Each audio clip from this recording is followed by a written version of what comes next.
하나님의 말씀 누가복음 20장 41절에서부터 47절까지의 말씀입니다. 주보에는 46절까지로 되어 있는데 47절까지입니다. 누가복음 20장 41절부터 47절까지 말씀을 함께 교독하겠습니다. 41절입니다. 예수께서 그들에게 이르시되 사람들이 어찌하여 그리스도를 다윗의 자손이라 하느냐? 내가 내 원수를 내 발등상으로 삼을 때까지 내 우편에 앉았으라 하셨도다 하였느니라.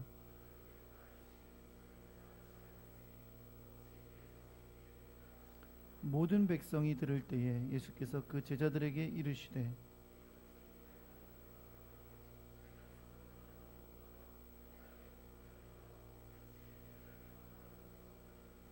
함께 있습니다. 그들은 과부의 가산을 삼키며 외식으로 길게 기도하니 그들이 더 엄중한 심판을 받으리라 하시니라. 아멘.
감사드립니다. 하나님께서 택하셔서 지금까지 주의 교회를 섬기는 귀한 일에 쓰임 받으시다가 또 이렇게 은퇴를 하시고 천안에 오셔서 우리 교회에 등록하신 우리 귀한 안수 집사님 가정이 있습니다. 주님께서 기억하셔서 귀한 가정을 지금까지 지키시고 함께 하시고 역사하여 주셨던 것처럼 앞날도 주님께서 동행하사 선하게 인도해 주시고 하나님의 크고 놀라운 일들이 가정에 나타나는 역사가 있게 하여 주옵소서. 주님의 뜻이 있어서 우리 교회에 보내신 줄 믿습니다. 함께 협력하고 함께 사랑하며 하나님 나라의 일을 이루어가도록 주님 기억해 주시고 역사하여 주시옵소서. 하나님의 뜻을 이룰 때까지 우리가 마음을 다하여 함께 섬길 때에 하나님이 기뻐하신 열매가 있게 하여 주옵소서. 하나님 귀한 주일에 우리가 몸과 마음을 다하여 또 시간을 들여 주를 예배하면서 주님께서 허락하신 물질을 구분해 하나님께 드린 귀한 손길들이 있습니다.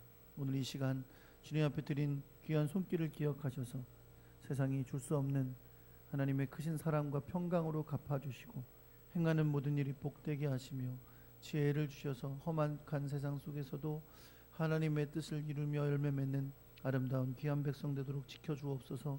가정마다 하나님의 크고 놀라운 인도하심과 보호하심이 함께하여 주시옵소서.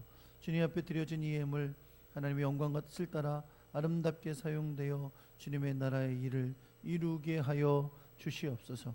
이 시간에 주의 말씀을 듣는 시간입니다. 하나님 하늘의 지혜와 권능의 능력을 더하여 주시고 우리가 말씀을 들을 때 마음 가운데 다짐하며 주의 뜻을 행하는 주의 아름다운 백성들이 되게 하여 주옵소서.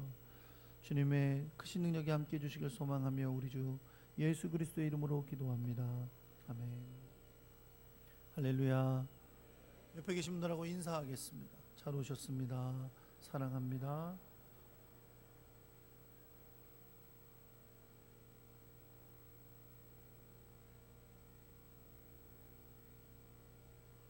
한번 따라해 보겠습니다. 제자들이 주의할 것. 여러분 최근에 서울시를 비롯해서 여러 도나 시에서 소위 말하는 학생 인권 조례를 제정하려는 시도들이 일어나고 있습니다. 물론 많은 곳에서 기독교 단체와 시민 단체들이 반대 입장을 표명한 경우가 많이 있어서 잘 이루어지고 있지는 않지만 어쨌든 학생 인권 조례라는 우리가 그전에는 잘 들어보지 못했던 그러한 법령을 제정하려는 시도들이 일어나고 있고요. 이것 때문에 깜짝 놀란 우리 기독교 단체들이 아주 극렬하게 반대를 하는 입장입니다. 왜 우리 학생 인권 조례를 그렇게 반대할까? 궁금해하실 분들이 있으실 것 같아요. 제가 최근에 제정이 시도되었던 서울시의 학생 인권 조례의 핵심적인 내용을 몇 가지 알려드릴게요. 첫 번째는 이겁니다. 학생들이 자신들의 개성을 실현할 권리를 보장해 주기 위해서 두발과 복장을 자유로 하자. 이것이 첫 번째입니다. 아마 이건 여러분 들으시면 옛날에 우리도 뭐 두발 복장 자유한 적 있었잖아요. 그렇죠? 제가 중학교 다닐 때 잠깐 그런 일이 있어서 저도 막 머리 기르고 가운데 싹 가르고 다녔던 적이 있어요. 그런데 지금 여러분 우리 아이들에게 이 두발과 복장을 자유화하면 우리 때랑은 다를 겁니다. 그렇죠? 지금 뭐 교복을 입고 다녀도 별의별 거 다 하는데 아마 대단할 거예요. 그것이 첫 번째고요. 두 번째는 모든 물리적, 언어적 폭력에서 자유로울 권리를 보장해 주자. 이겁니다. 이건 듣기에 좋죠? 그죠? 물리적, 언어적 폭력에 자유로울 권리. 건데. 사실 근데 여러분 언어적 폭력이라는 건 아다르고 어다릅니다. 그렇죠? 너 오늘 이쁘다? 이걸 어떤 사람은 칭찬으로 듣고요. 어떤 사람은 기분 나쁘게 들어요. 왜? 안 이쁜 걸 아니까. 언어라는 게 그런 거야. 아다르고 어다른 게 있는 거죠. 그러니까 언어적 폭력은 듣는 사람이 선생님이 저한테 하신 저 얘기는 폭력입니다 라고 말하면 갑자기 아니었던 폭력이 될 수도 있는 거죠. 여기까지는 그래도 괜찮습니다. 세 번째는 임신, 출산, 성적 지향, 성별 정체성 등을 이유로 차별받지 않을 권리.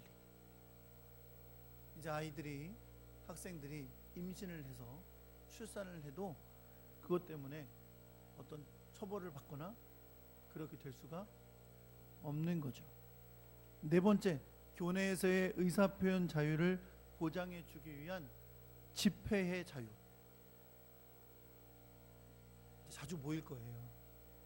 모여서 대학교에서 데모하듯이 우리 중고등학생들이, 지금도 뭐 때로는 그런 건 하기도 하지만 집회를 자주 하면서 이제 뭐 반대하거나 이런 주장들을 많이 하겠죠. 다섯 번째, 양심과 종교의 자유를 위해서 종교적인 행사나 행사에 참여나 특정 종교 과목을 수강하는 강요를 금지시킬 겁니다. 그러니까 기독교 학교여도 이제는 예배를 드릴 수가 없어요. 예배에 오라고 강요할 수 없고요. 출석 체크할 수 없는 거죠. 당연히 기독교 과목은 만들 수가 없게 되는 겁니다. 어떠세요? 있었으면 좋겠다, 제정이 꼭 돼야 되겠다 싶은 조례인가요? 저는 사실 조금 섬뜩하게 느껴지기도 합니다. 아직 충분히 성숙하지 못하다는 의미에서 우리는 아이들을 미성년자라고 부르는데, 그 아이들을 올바르게 지도할 수 있는 선생님과 부모들의 권한과 책임이 오히려 빼앗겨지고 있는 것이 아닌가라는 느낌을 받게 됩니다. 모든 권위와 질서를 없애면 인권이 보장된다는 생각은 매우 위험한 생각이죠. 우리가 이 혼돈의 시대에 분별하며 기도해야 할 이유가 여기에 있는 줄 믿습니다. 근데 사실 여러분, 저는 이럴 때는 이런 생각을 하긴 해요. 지금은 참 우리 아이들에게 선생님들이 참 잘 대하고 인격적으로 대하는 시대가 됐죠. 그렇지 않으면 사실은 뭐 요즘 아이들이 동영상 찍어서 올리고 막 이러니까 그런 세상이 되긴 했지만, 사실 저희가 중고등학교 다닐 때만 해도 굉장히 무서운 일이 많았어요. 선생님들이 뭐 이렇게 학생들을 때리는 일도 많았는데, 때려도 너무 심하게 때릴 때도 많았었고, 저는 초등학교 5학년 때요, 믿거나 말거나 반장이었거든요. 근데 제가 5학년 때 선생님한테 제일 많이 맞았어요, 우리 반에서. 근데 제가 5학년 때 얼마나 착한 학생이었겠어요? 그런데 제일 많이 맞은 이유가 뭐냐면, 저를 때려야 아이들이 말을 듣는 거예요. 저를 때리기도 심하게 때리실 때가 많았어요. 시범 케이스로 자꾸 맞았어요. 막 서러워서 운 적도 많아요. 그래서 제가 중학교 다닐 때는 이런 얘기를 해도 됐는지 모르겠어요. 중학교 다닐 때는 선생님들 중에 우리 아이들 장난으로 아이들 바지 속에 손 집어넣고 이런 선생님들도 꽤 있었어요. 지금 생각하면 끔찍하죠. 어떻게 그런 짓을 했나 싶은데, 그땐 아무렇지도 않았어요. 그때는 누구 한마디 뭐라고 하는 사람도 없었어요. 의뢰인이 그렇게 하시고 그렇게 할 수도 있는 것이라고 여기고 살기도 했습니다. 사실 여러분, 생각해보면 시대가 흐르면서 많이 달라지기도 합니다. 그렇죠? 또 그렇지 않더라도 우리가 흔히 당연하고 그럴 수 있다고 생각하는 것들이 나중에 돌아보고 생각해보면 참 잘못된 것이었구나 라고 깨닫게 되는 일들도 참 많이 있습니다. 오늘 우리는 성경 본문 가운데서 사람들이 너무나 당연하게 생각하고 살아가고 있던 것들이 잘못이었다는 것을 주님을 통해서 깨닫게 되는 것을 보게 될 것입니다. 오늘 본문은 두 개의 예수님의 가르침이 있어요. 제가 사실은 이 본문을 한 가르침 따로, 또 다음 주에 또 다른 가르침 따로 하려다가 저는 이 두 가지가 공통점이 있다라는 걸 발견했어요. 그건 뭐냐면, 이 두 가지가 모두 예수님의 제자들이 기억하고 주의해야 할 가르침이다 라는 것이었습니다. 오늘 본문은 사실 마태복음과 마가복음에도 기록이 되어 있는데, 마태복음, 마가복음에는 이 말씀을 듣는 사람들이 좀 지정되어 있어요. 때로는 바리새인이라고 기록되어 있기도 하고, 때로는 율법학자라고 기록되어 있기도 해요. 근데 누가복음에 보면 그때에 그들만 있었던 것이 아니라 사람들이 같이 있었고, 그 가운데 제자들도 그 가운데 있었다는 것을 보여줍니다. 그래서 이렇게 생각할 수 있어요. 여러분, 예수님께서 지금 이 말씀을 하실 때가 우리가 흔히 얘기하는 고난주간이고요, 예수님께서 성전에서 사람들을 가르치시는 장면이거든요. 그래서 성전에서 사람들을 가르치시니까 그 안에 당연히 바리새인들도 있고 율법학자들도 있고 당연히 예수님과 함께하는 제자들이 있고요. 또 그 얘기를 듣고 많은 사람들도 있었다는 거죠. 때로는 예수님께서 어떤 사람들을 향해서 강조하여 이야기하시지만 그들만 들은 것은 아니라는 거예요. 제자들도 그 가운데 같이 있고 사람들도 그 이야기를 같이 들었다는 거죠. 그런 면에서 예수님께서 이 말씀을 하신 것은 단지 예수님께서 강조하셨던 몇몇 사람들에게만 주신 말씀이 아니라 그 이야기를 함께 듣고 있는 사람들, 특별히 예수님의 제자들에게 교훈하여 주신 말씀이라고 볼 수 있습니다. 자, 특별히 오늘 본문에는 예수님께서 그 당시에 살아가고 있던 유대인들, 그들이 바리새인이든 율법학자든 그냥 일반적인 유대인이든 그들이 일반적으로 옳다고 여기고 지내고 있던 것에 대해서 예수님이 그것은 옳지 않다라고 지적해 주는 말씀으로 시작하고 있습니다. 그 첫 번째 내용이 뭐냐면 성경에 보면 예수님을 다윗의 자손이라고 하는 말씀이 많이 나오잖아요. 그처럼 예수님께서 뭐라고 말씀하시냐면 왜 사람들이 나를 그리스도를 다윗의 자손이라고 하느냐라고 하면서 그리스도를 다윗의 자손이라고 부르는 것이 옳은 것이 아님을 말씀해 주는 성경 말씀이 오늘 본문의 말씀입니다. 여러분, 성경에 보면 예수님을 다윗의 자손이라고 부르는 경우가 있습니다. 맞습니까? 뭐 혹시 기억나시는 말씀 있으세요? 가장 대표적인 게 마태복음 1장 1절에 있는 말씀이죠. 마태복음 1장 1절 이렇게 시작합니다. 아브라함과 다윗의 자손 예수 그리스도의 세계라. 아무리 성경을 안 읽어도 마태복음 1장 1절은 웬만하면 읽는데, 그래서 웬만하면 외우시죠. 그렇죠? 아브라함과 다윗의 자손 예수 그리스도의 세계라. 이렇게 하면서 이제 아브라함으로부터 시작해서 예수님의 족보를 기록하고 있습니다. 이건 여러분 매우 중요한 기록인데, 사실 마태복음 1장 1절의 이 기록은 지금껏 구약 성경에서 예수님에 대해서 예언하고 예표로 보여줬던 수많은 일들이 성취되고 있는 것을 보여주기 위해 시작하시는 말씀이에요. 그래서 아브라함을 택하실 때부터 하나님께서 우리를 향한 구원의 일들을 계획해 오셨는데 그 일들이 이제 예수 그리스도 안에서 성취되고 있음을 말씀하기 위해서 아브라함과 다윗의 자손 예수 그리스도의 세계라 라는 것을 강조하여 말씀한 겁니다. 물론 구속사적인 의미에서 우리를 향한 구원의 계획을 이루시는 하나님의 섭리의 역사 속에서 보면 분명 예수님은 아브라함과 다윗의 자손으로 태어나십니다. 이것은 하나님께서 계획하신 일이고 그 일을 온전히 이루신 일이죠. 그런 의도가 있는 기록이 아니더라도 성경에 보면 사람들이 예수님을 부를 때에 다윗의 자손이라고 부를 때가 있어요. 대표적인 것이 이겁니다. 여러분, 누가복음 18장 38절과 마가복음 10장 47절에 보면 여리고에 예수님이 가실 때에 맹인 바디메오가 예수님이 지나가신다는 소식을 듣게 됩니다. 그때 바디메오가 소리를 치죠. 뭐라고 소리쳐요? 다윗의 자손 예수여, 나를 불쌍히 여기소서라고 외칩니다. 그렇죠? 그리고 마태복음 12장 23절에 보면 예수님께서 귀신을 쫓아주시는데요, 귀신을 쫓고 눈 멀고 병든 사람을 고쳐주시니까 무리가 다 놀라면서 이렇게 말합니다. 이 사람 혹시 다윗의 자손 아니야? 라고 말합니다. 그러니까 결국 유대인들이 말하는 다윗의 자손이라는 건 특별한 의미가 있다는 걸 알 수가 있는 거죠. 그러니까 다윗의 자손이라고 부를 때는 평범한 이름이 아닌 거예요. 매우 특별한 인물임을 말하고 있는 거고, 예수님을 그들이 그 다윗의 자손이라고 믿고 있는 거죠. 마태복음 21장에도 나옵니다. 우리가 누가복음에도 이미 살펴본 거지만 예수님께서 나귀 새끼를 타고 예루살렘에 입성하시는 장면에 많은 사람들이 옷을 벗어서 길에 깔고 또 나무를 베어 길에 펴고 사람들이 앞에 가고 뒤에 가고 오가면서 예수님을 환영하며 찬양하는 기록이 성경에 나옵니다. 그때 이들이 찬양했던 내용이 뭐예요? 호산나 다윗의 자손이여 찬송하리로다. 주의 이름으로 오시는 이여 가장 높은 곳에서 호산나라고 노래했다고 했습니다. 그러니까 다윗의 자손이라는 표현이 유대인들에게는 매우 특별한 인물을 의미하는 표현인 거죠.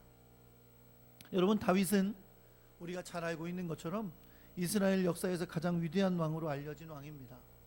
유대인들은 언제나 기도했어요. 뭐를요?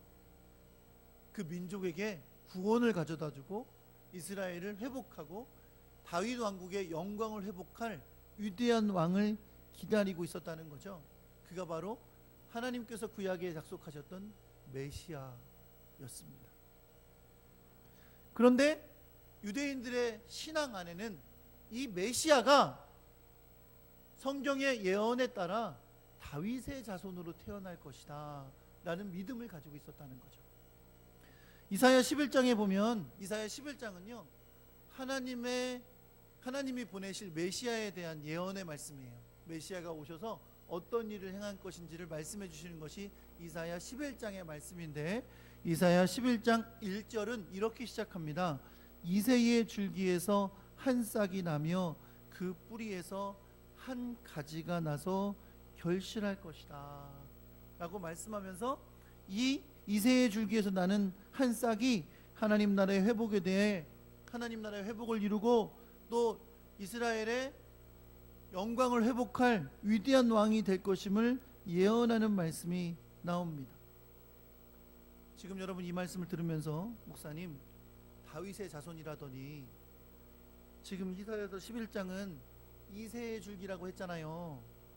그럼 다윗의 자손이 아니죠, 이새의 자손이죠, 이렇게 생각하시는 분이 계세요? 손 들어보세요. 들지 마세요. 이새가 다윗의 아버지입니다. 다 아시겠지만 제가 혹시 모르는 분 한 분 정도 계실까봐 그분도 말씀을 잘 깨달으셔야 되니까 알려드리는 거예요. 이새의 줄기에서 누가 났어요? 다윗이 났죠. 그죠? 이새 여러 아들 중에서 다윗이 하나님의 종으로, 하나님의 임금으로, 하나님 나라의 임금으로 선택되니까요. 그 다윗의 줄기에서 난 그 아들이 하나님의 나라를 회복할 것을 말씀하고 있는 거예요. 그런데 이 하나님 나라의 회복을 유대인들은 하나님 나라의 회복으로 보는 게 아니라 뭘로 봐요? 이스라엘의 회복으로 보는 거죠. 그래서 다윗의 그 영광스러운 왕국이 회복될 것을 기대하고 있는 겁니다. 그런데 그 아들이 누가 될 것이다? 다윗의 자손이 될 것이다. 그 메시아는 다윗의 자손이라는 것을 말씀하고 믿고 있었다는 겁니다. 근데 오늘 본문에서 이제 예수님께서 그들이 당연히 믿고 있던 메시아는 다윗의 자손으로 올 거라고 믿고 있던 그 사실에 대해서 예수님이 문제를 제기하시는 거예요. 그래서 이렇게 물으시죠. 사람들이 어찌하여 그리스도를 다윗의 자손이라 하느냐. 이 그리스도가 구약에서는 메시아입니다. 히브리어로는 메시아고 헬라어로는 그리스도예요. 그리스도를 왜 다윗의 자손이라고 하느냐라고 물으십니다. 그리고 예수님은 이것이 잘못된 생각이라는 것을 가르쳐 주시기 위해서 다윗이 쓴 것으로 믿어지고 있는 시편 110편 1절의 말씀을 인용하세요. 그 말씀이 이겁니다. 오늘 본문에 기록되어 있죠. 주께서 내 주께 이르시되 내가 내 원수를 내 발등상으로 삼을 때까지 내 우편에 앉았으라 하셨도다. 이게 여러분 다윗의 시라 그랬어요. 그렇죠? 다윗의 시인데 이 시에 이렇게 기록되어 있는 거죠. 뭐라고요? 주께서 내 주께 이르시되 라고 표현되어 있는 거예요. 이 시를 읽으신 예수님은 이렇게 말씀하세요. 그런즉 다윗이, 이 시를 지은 다윗이 그리스도를 주라 칭하였으니 어찌 그의 자손이 되겠느냐라고 말씀하세요. 굉장히 논리적인 질문이시죠. 그렇죠? 여러분 이런 겁니다. 이 당시 여러분 시편 110편 1절은 유대인들은 다 어떻게 믿고 있었냐면 이것은 다윗이 지은 시고 다윗이 메시아에 대해서 예언한 말씀이다 라고 믿고 있었어요. 그래서 1절에 주께서 내 주께 이르시되 할 때 주가 두 번 나오죠. 앞에 나오는 주께서의 주는 하나님을 말하는 거고, 두 번째 내 주께 할 때 주는 하나님이 보내실 메시아를 의미한다라고 믿었습니다. 이것이 유대인들이 그동안 믿어왔던 거예요. 그런데 여러분 왜 이들은 이 말씀을 알면서도 그리스도가 다윗의 자손일 거라고 이야기하냐는 것이 예수님의 질문이에요. 왜냐하면 다윗이 메시아를 가리켜 주라고 부르는데 어떻게 주된 그가 다윗의 자손이 되냐는 거죠. 여기서 주라는 말은 여러분 하나님을 뜻하는 말입니다. 하나님을 뜻하는 이 표현을 다윗이 메시아에게 썼는데 어떻게 그 메시아가, 그 그리스도가 다윗의 자손이 될 수 있느냐라고 말씀하시는 거죠. 단순히 말하면 이런 거예요. 자신의 후손 중에 한 명이 메시아가 될 거라고 말했다면, 그렇게 생각했다면 다윗은 그를 주라고 부르지 않았을 거라는 거죠. 그라고 불렀겠죠. 그렇죠? 그런데 다윗이 주께서 내 주를 가리켜라고 말씀하셨으니까 그리스도를 주라고 표현했기 때문에 다윗에게 그리스도는 다윗의 자손이 될 수가 없다고 말씀하시는 겁니다. 예수님의 말씀은 아주 단순하고 명확한 거죠. 어떻게 다윗이 주라고 부른 그리스도가 다윗의 자손이 될 수 있느냐라고 말씀하시는 겁니다. 근데 문제는 이거죠. 그런데 분명 마태복음 1장 1절에서 예수님을 가리켜 말하기를 뭐라 그랬어요? 아브라함과 다윗의 자손이라고 말했단 말이에요. 그럼 도대체 이건 어떻게 되는 겁니까? 라고 물으실 수 있습니다. 근데 여러분, 마태복음 1장 1절의 말씀은 성경이 의도적으로 구약의 약속의 성취인 것을 말씀하시기 위해서 쓴 표현이에요. 다시 말하면 마태복음 1장 1절에 예수님을 아브라함과 다윗의 자손이라고 부른 것은 예수님께서 성육신하셨다는 것을 이해하지 못하면 이해할 수가 없는 구절입니다. 여러분 생각해 보세요. 그리스도가 육신으로는 다윗의 줄기, 아브라함의 후손이고 다윗의 줄기에서 난 것이 맞습니다. 왜요? 육신의 아버지인 예수님을 낳은 어머니가 결혼한, 마리아가 결혼한 요셉이 다윗의 후손이거든요. 또 더 멀리는 아브라함의 자손이에요. 그렇기 때문에 만약에 그렇게 따진다면, 육신의 가문으로 따진다면 예수님은 다윗의 자손이고 아브라함의 자손인 게 맞는 거죠.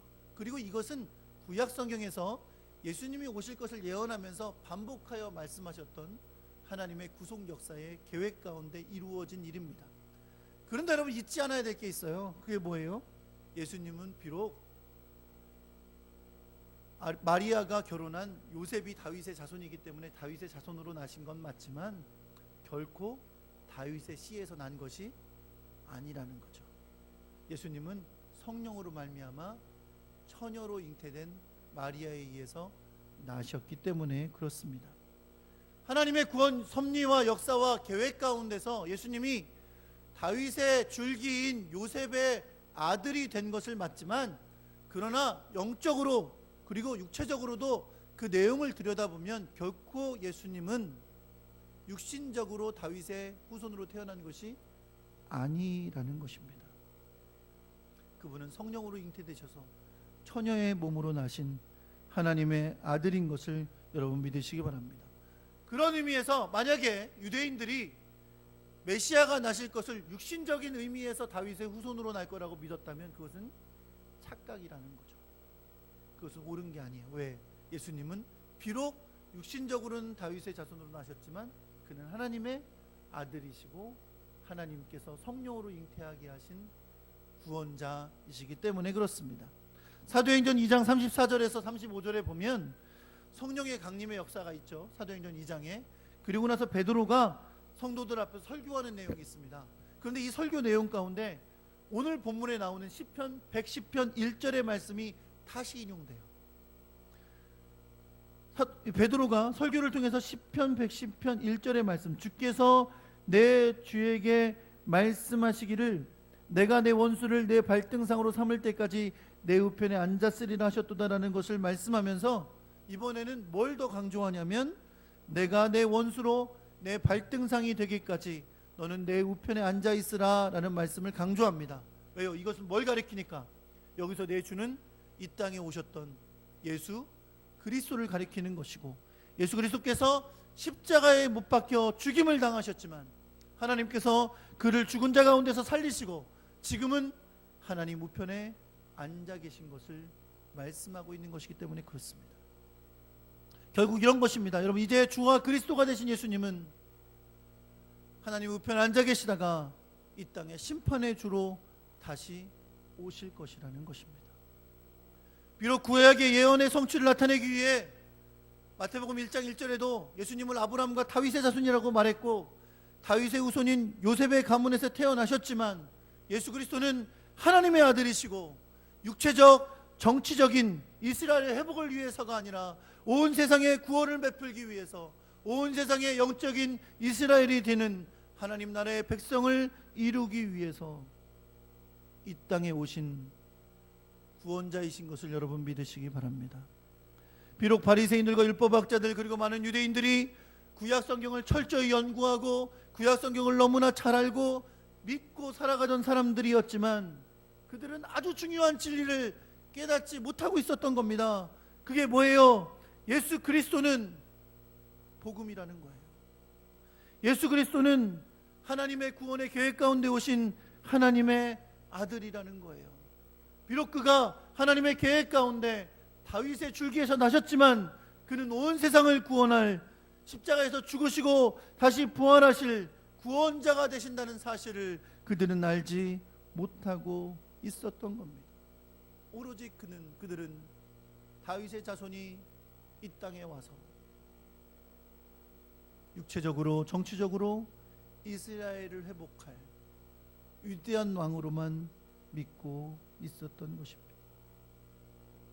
사랑하는 성도 여러분, 주님을 따르는 제자들도 깨어있지 못하면 이같이 주님의 말씀을 잘못 이해하고 오해할 수 있습니다.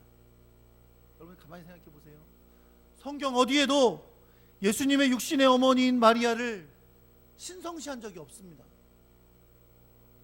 그를 무슨 예수님처럼 위대한 사람으로 위대한 신처럼 이야기한 적이 없어요. 그런데 오랜 역사 동안 천주교는 마리아를 신성시하는 걸 너무나 당연하게 여겨왔어요. 여러분 성경을 짜맞춰서 자기들이 원하는 대로 교리를 만들어서 가르칩니다. 너무 짝짝 맞아요. 그렇죠? 구약에서 이 단어가 신약에서도 이 단어 나타나고 구약에서 이 뜻이기 때문에 신약에서도 이 뜻이라 그러면 아 그렇구나. 여태껏 우리 목사님은 왜 저런 걸 안 가르쳐 줬을까? 그러다가 2단에 빠지고 3단도 되고 4단도 되는 사람들이 생겨나는 거죠. 사랑하는 성도 여러분, 깨어있어 주의 말씀을 깨닫는 여러분이 되시기를 예수 그리스도의 이름으로 축원합니다. 그 사람들이 와서 내가 재림한 예수라고, 내가 보혜사라고, 내가 구원자라고, 내가 하나님이라고, 어머니 하나님이라고 주장해도 말씀에 깨어있지 못하다가 그러네, 말씀에 딱딱 맞아 떨어지네 라고 말하며 빠져드는 수많은 사람들이 있다는 것을 여러분 기억해야 됩니다. 사랑하는 성도 여러분, 그리스도의 제자들은 말씀에 굳게 서야 될 줄 믿으시기 바랍니다. 단지 지식에 머물지도 않으셔야 됩니다. 그저 그동안 들어온 풍월로 믿어서도 안 됩니다.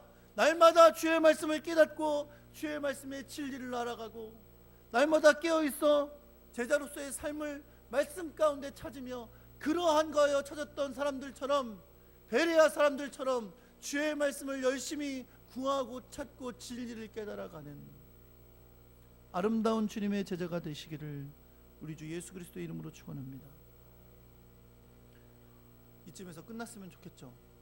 근데 오늘 가르침이 2개라 그랬잖아요. 저도 옛날에 설교 듣다 보면 목사님이 꼭 끝나가는 것 같은데 둘째 그러면 힘이 다 빠졌었어요.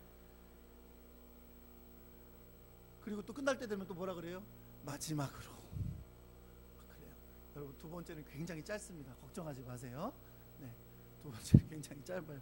여러분 2번째 나오는 예수님의 경고의 가르침이 있어요. 뭐라고 말씀하냐면 한번 따라해 보겠습니다. 서기관들을 삼가라. 서기관들은 성경에서 율법학자로도 불리는 사람들입니다. 바리새인들이 주로 이 율법학자들인데 이들은 유대 사회에서 굉장히 경건한 사람들로 존경받던 사람들이에요. 그런데 예수님이 오늘 본문에 뭐라 그래요? 서기관들을 삼가라. 삼가라는 말은 조심하라는 뜻입니다. 언어의 뜻으로는 조심해서 좀 떨어져라 라는 뜻이에요. 이 말은 근본적으로 저들의 영향을 받지 않도록 조심해라, 저들을 닮아가지 않도록 조심해라 라고 말씀하는 겁니다. 자, 그렇다면 예수님께서 닮지 말라고, 영향받지 말라고, 조심하라고, 저들처럼 행하지 말라고 말씀하시는 서기관들의 모습은 무엇일까요? 첫째, 긴 옷을 입고 다니는 것을 원하는 사람들이었습니다. 지금 갑자기 긴 옷 입고 왔다고 깜짝 놀라신 분들 계실지 모르겠어요. 여러분 여기서 긴 옷을 입었다는 율법학자들은 율법에서 규정한 옷의 길이가 있는데 그것보다 더 소매자락을 길게 하고 다니는 사람들이고요. 또 옷자락도 길게 해서 화려한 옷수를 끝에 달고 다녔어요.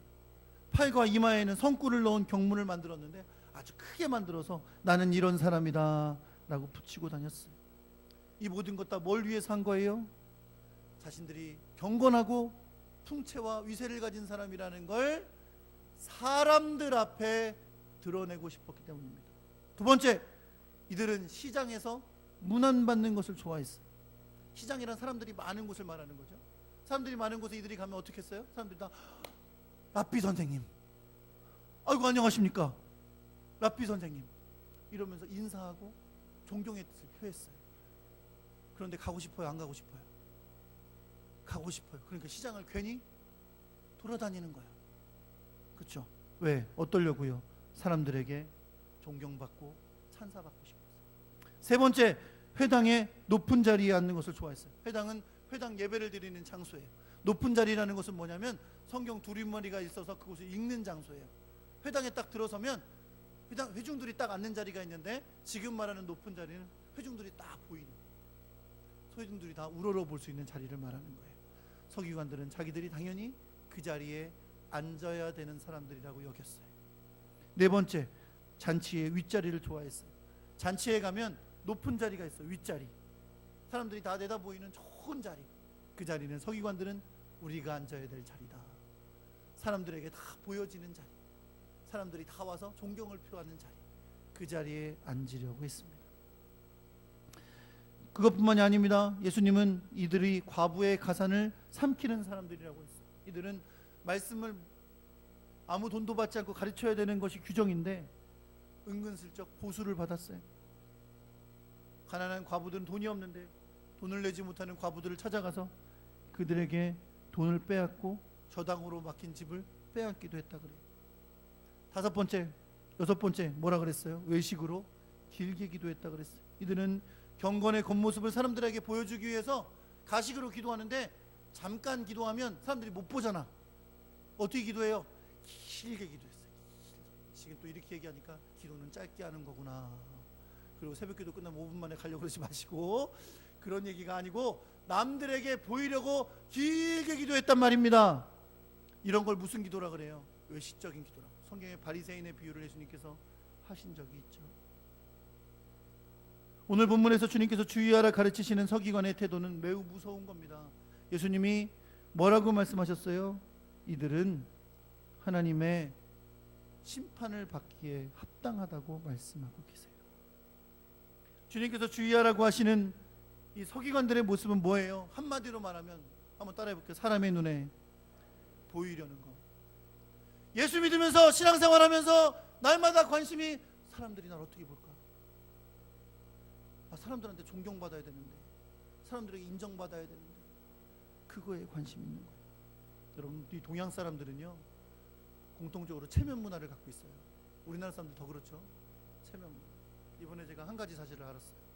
몰랐던 사실이에요. 여러분은 다 알고 계셨겠지만 어떤 목사님께서 최근에 어머니가 돌아가셨어요. 이 목사님이 사형제입니다. 다 끝났어요. 사형제인데요. 이제 장례가 다 끝났으니까 그동안 들어온 이제 조의금을 정산을 했을 거 아니에요. 그 비용 다 치르고 남은 돈이 있죠. 자, 이걸 어떻게 할 거냐 그랬더니 큰 형님이 자, 다 똑같이 나누자. 그래서 4명이 다 똑같이 나눠서 가졌대요. 여러분 괜찮아요? 말들을 못하시네. 그렇게 하는 거 아니래요. 모르시는 분들 계시죠? 그런 거 하는 거 아니래요. 도로 나눌 때 어떻게 나눠야 되냐면 들어온 사람들마다 나누는 거래요. 첫째 손님의 것은 첫째 손님이 갖고 둘째 형님 것 그렇게 하는 거래요. 모르셨으면 은혜로 온 줄 아세요. 그래서 왜 그러냐고 내가 저도 궁금해서 물어요. 왜 그렇게 해야 되는 거냐고 그랬더니 그 조의금은 다 빚이야.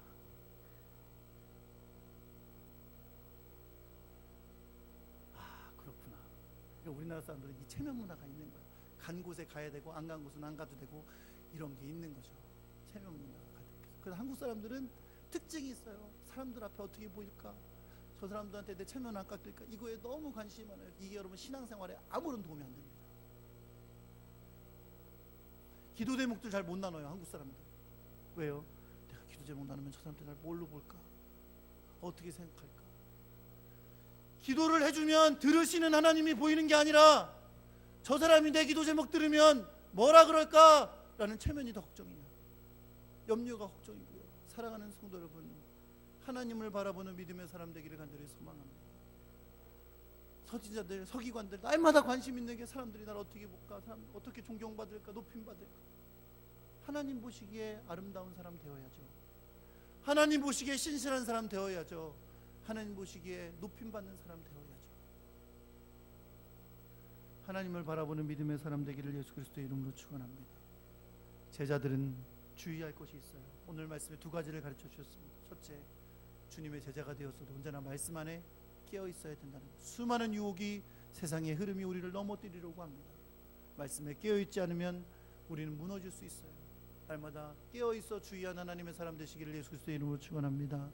또한 이 세상에 사람의 눈물 바라보고 사람의 인정받으려고, 사람의 높임 받으려고 어리석은 생각 버리고 서기관을 삼가라고 말씀하신 주님의 명령에 귀 기울여서 주님 앞에서 진실한 하나님의 사람 될 수 있기를 우리 주 예수 그리스도의 이름으로 축원합니다.